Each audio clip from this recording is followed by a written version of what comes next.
Good morning. This is Big Mama Charlotte, and I wanted to come on here and tell a story about a time that I was abducted. I had somebody ask me if I would tell that story unless it was too much for me. No, it's not too much for me. It's in the past. I got away with my life, and I don't mind sharing it if it's going to help some of my young people. What happened was I was about 15 years old, and I had a baby. Yes, I had a baby at 15. I turned 16 a few months later. And I wanted so badly to get a job. Um, my mom was the only person in the house working.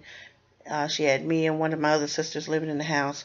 And I went out and I got pregnant.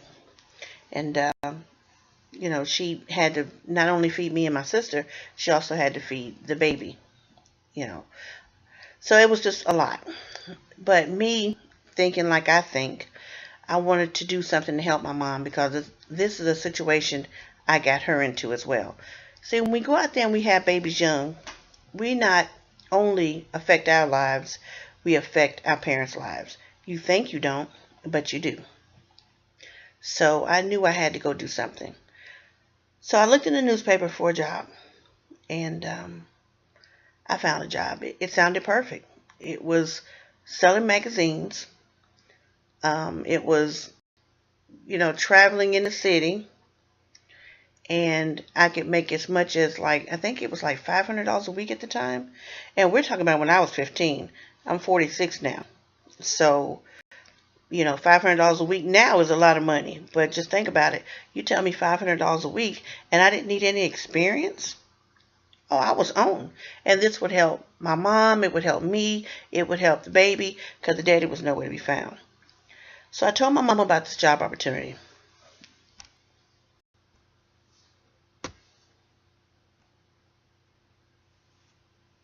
Okay, I was trying to pause it, but I guess that don't work. I don't know.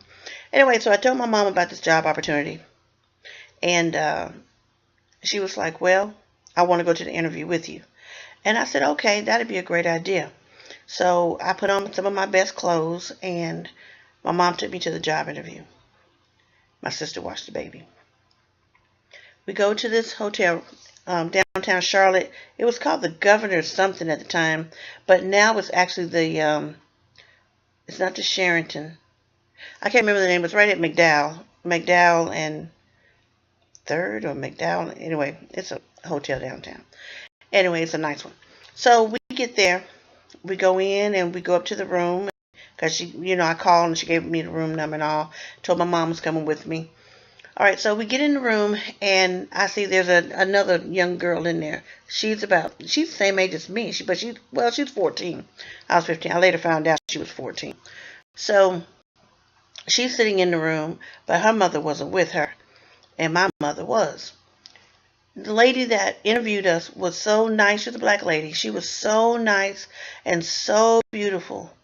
Oh, she was gorgeous. Her clothes were fly. She had on all kind of rings and jewelry and stuff. The hotel room was beautiful. It was laid. She had snacks and drinks and I mean, when I say drink, I'm talking about water and, sodas and stuff.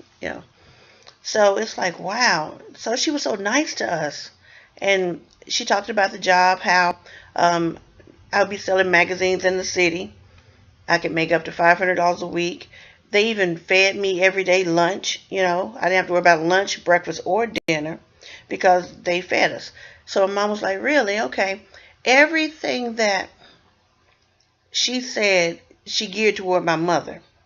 She wanted my mother to be at ease with her. And my mother was. But, you know, the thing I should have realized or should have taken notice of, my mom should have too, was she wanted me to bring over about a week's worth of clothes. It never dawned on me. Why would I bring a week's worth of clothes? But I put all my little stuff in a black garbage bag, the lawn bag. And I noticed the other young lady, she had a suitcase. And, so my mom didn't ask about it. I didn't ask about it. And so after a while, the interview was over. My mom felt comfortable. And, my mom said, now make sure you take care of my daughter. If you're going to be here in the city, I'll get to see her sometime and stuff. So she was like, yeah, okay. Now, before I had talked to my mom about it, I talked to my boyfriend about it. At the time, I was dating a guy who was 22 years old. Yes, he was a grown man. But I didn't realize he was a pedophile. I just thought he was somebody that loved me. Because at the time, I didn't feel very loved. I mean, my baby daddy was gone. My mom was mad at me because I had caused her undue hardship, but I didn't see it from her point of view at the time. All I thought about was myself. My baby needed me. I was letting my baby down. So I really didn't feel loved at the time. And he was all I had. So I thought I had. Well, I told him about the job and where it was and all those things before I told my mama.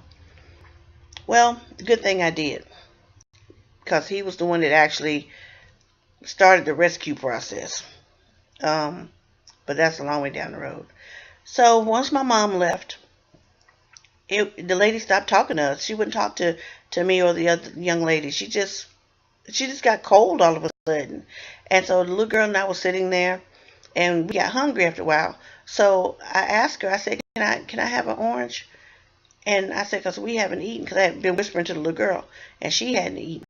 And so I said, can we have an orange? And I stood up to go get it. She said, sit down, don't touch that. Don't touch things that don't belong to you. So I was scared. I looked at the young lady, and she was scared. So I'm like thinking, oh boy, this is not a good situation. This is not a good situation. So after about an hour or two of us just sitting in these straight back chairs, and the lady not talking to us, we couldn't watch TV or anything. She finally says, get your garbage bags and your luggage and let's go. So I said, where are we going? She says, none of your business. I mean, this lady became cold and hard and just mean. So we get into her little car, and she takes us over to Wilkinson Boulevard to one of those little nasty, infested motels.